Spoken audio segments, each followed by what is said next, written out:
So, since we are resuming our Bible study, I thought this would be a good opportunity for us to do a brief overview of how the Bible lays out and kind of explain in brief detail what we actually do in this Bible study ministry. So, first of all, as to how the Bible lays out, I don't mean to insult your intelligence, but I think everyone knows that the Bible is divided into has two major divides: the Old Testament and the New Testament. A testament is simply a covenant, an agreement, if you will. So the Old Testament is the old covenant between God and his people. The New Testament is the new covenant between God and followers of Christ Jesus. And so we know that this Bible has 66 books. So we came up with this way of memorizing the number of books in each testament. We said that the word old and the word new has 3 letters.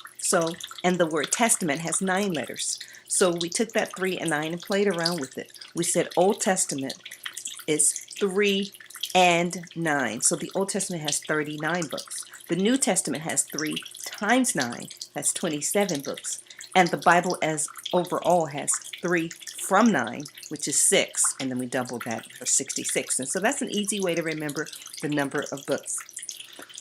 We're approaching our study by taking a look first at the New Testament. So we looked at the New Testament layout. The way that the New Testament lays out is as follows.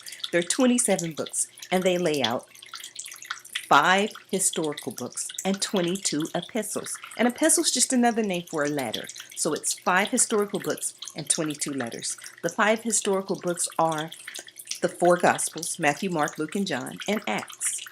And then the 22 letters, or the 22 epistles.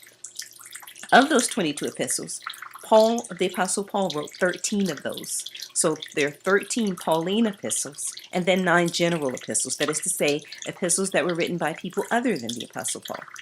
So we decided we were going to approach this study by studying the epistles from a historical standpoint, because that gives us the best opportunity to synthesize the information. And since the Apostle Paul wrote most of the New Testament, most of the books in the New Testament, then that gives us the best opportunity. By following his life, it kind of gives us the best opportunity to put it all into historical perspective. So we're approaching our study of the Pauline epistles by studying them in the order that they were written, as opposed to studying them in the order that they appear in the Bible. Thus far, we have covered the historical books. We've also covered the Pauline epistles, Galatians. We also looked at the 2 books to the Thessalonians, and we looked at the book that we call 1 Corinthians. We are now in a study of the book that we call 2 Corinthians.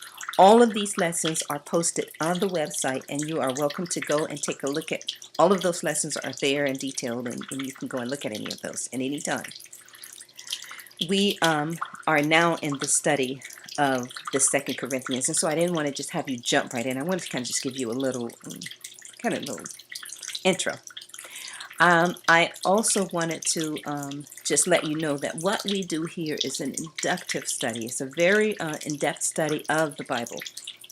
What we do is take a look at the context. If you've ever seen the picture of the earth, where the earth goes from a large shot, and then it pans in, and then you get a smaller and more detailed view. That's exactly what we do. We take a look at the Bible, and then we look at how the book lays out, where it lays out in the Bible historically, and then we look at the historical context. We look at the reason that the book was written, who wrote the book, who the author was writing to, what their ulterior motive was, what was going on. So we look at all of that before we even get into the study. And then we look at the text. We take the text and we pull it apart and look at it right there.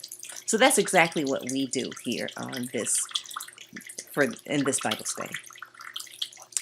And if you ever have any questions, the material moves pretty fast, relatively fast. The good thing by having video, you can always pause and go back and rewind and look at things that you don't understand. And you can always email me and ask questions, and I'm always happy to answer questions or go into a little more detail for you. So I hope that you enjoy this, and that you'll pick back up with me in our journey as we continue learning, taking an in-depth look at the New Testament. So, until we meet again online, be blessed.